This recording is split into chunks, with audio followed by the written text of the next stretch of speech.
ওই মেয়েটা তাকে অফার করছে তাকে 2-3 বছর সে আদনান সাহেবের সাথে কানেক্টেড থাকবে, এভাবে প্রেম করবে, আরো একদম সহজ ভাষায় মানে এভাবে যে সে ওই দিন রাতে 11টা পর্যন্ত তার সাথে ছিল। এমনিতে সে কথা বলে সেন্টারে বসে বসে কমফোর্টেবলি, রাতের 2টা 3টা অবধি কখনো কখনো যে থাকছে। লাস্ট আমার এখানে যখন ছিল তখন প্রায় 10 দিনের মধ্যে 1 দিন 2 দিন পর পরই এবং সে এসে নিজেই ওইটা আমার নাই কেন, সে যে এই যে লাস্ট এত বছর ধরে এই মেয়ের সাথে কথা বলে পিক নেয়, ওই মেয়ের সাথে কথা বলে পিক নেয়, তাকে সে তার দুঃখ কষ্টের সাথী বানায়। আর আমার কাছে সে কিচ্ছু পায় না, আমি তাকে প্রচুর পেইন দিয়ে রাখছি, কষ্ট দিয়ে রাখছি, খাওয়া পায় না, কিচ্ছু পায় না, এগুলো বলে বলে মেয়েদের সাথে মেয়েদের তার সিম্প্যাথি নেয়। এগুলো কি? এগুলো তৃতীয় চতুর্থ বিয়ে? আমি এই জায়গায় কষ্ট পেয়েছি। শোনেন, আজকে মজা নিচ্ছেন, ট্রল করছেন, করেন, এটা আপনার দিকেও আসবে ইনশাল্লাহ, দেখে নিন। কারণ এটা শুধু আমাকে উদ্দেশ্য করা নয়, এর উদ্দেশ্য হচ্ছে পুরো ওয়াজ মাহফিল এবং আলেম ওলামা এবং পুরো কমিউনিটিকে বিতর্কিত করা। আপনার উচিত ছিল নিজের ভাইয়ের পাশে এসে দাঁড়ানো, আপনি উল্টা মজা নিয়েছেন। এগুলো আল্লাহর আরশ পর্যন্ত পৌঁছে গেছে ইনশাআল্লাহ। আল্লাহ পাক অচিরেই এর ফলাফল নাযিল করবে ইনশাআল্লাহ। আদনান বাড়ি যে লেখালেখি করতে যে স্ত্রী, হ্যাঁ, যে স্ত্রী সাংবাদিক সম্মেলন করে বলছে আমার স্বামীকে গুম করা হয়েছে, পারলে আমাকেও আমার স্বামীর, হয়তো আমার স্বামীকে আমার কাছে দিয়ে যান, নাহলে আমাকে আমার স্বামীর কাছে দিয়ে যান। আর সে স্বামীর চরিত্র হরণ করা হচ্ছে। আল্লাহ যে নারীকে ক্ষমতা দেয় নাই কেন বুঝতে পেরেছেন? ইন্টেন্সিটি অফ ইমোশন, আবেগের জোয়ার। দর্শক, আপনারা ভিডিওর মধ্যে দেখলেন যে আবু তহা আদনানের স্ত্রী একসময় কিন্তু আবু তহা আদনানকে বাঁচানোর জন্য বলেছিল যে হয়তো আমাকে তার কাছে দিয়ে দিক, তা না হলে তাকে আমার কাছে এনে দিক। দর্শক, এরকম যে ভালোবাসা তাদের মধ্যে সৃষ্টি ছিল, ভালোবাসা ছিল, সেই ভালোবাসার পরে হঠাৎ করে তহার নামে অভিযোগ করলো। দর্শক, এটা কিন্তু বোঝার একটা বিষয়।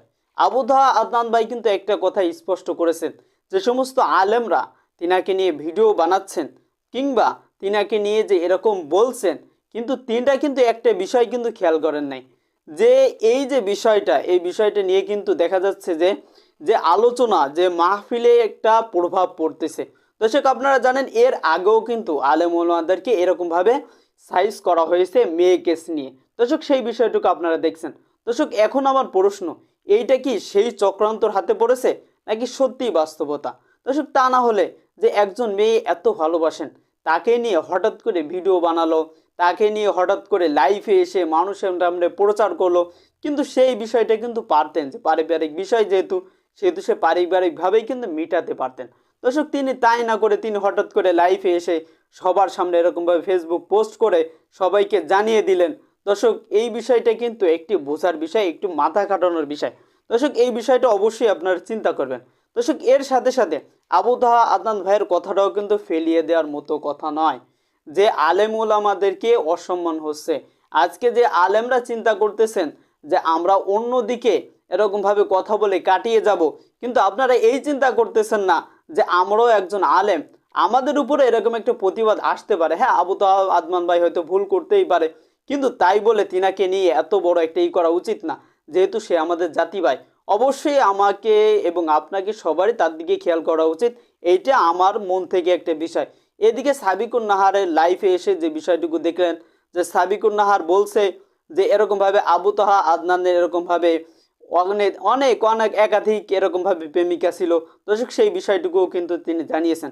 দর্শক, এই বিষয়টুকু আপনারা বলবেন যে আসলে বোঝা যাচ্ছে না যে এটা কি সত্যি একটা চক্রান্ত নাকি সত্যি সত্যি বাস্তবতা কিছু।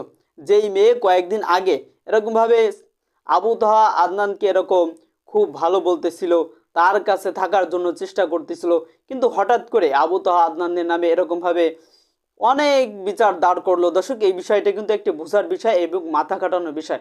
এর পিছনে কোনো চক্রান্ত আছে কিনা সেইটাই কিন্তু এখন সন্দেহের বিষয়। দর্শক, জানি না, আল্লাহ ভালো জানেন যে সামনে কি হবে।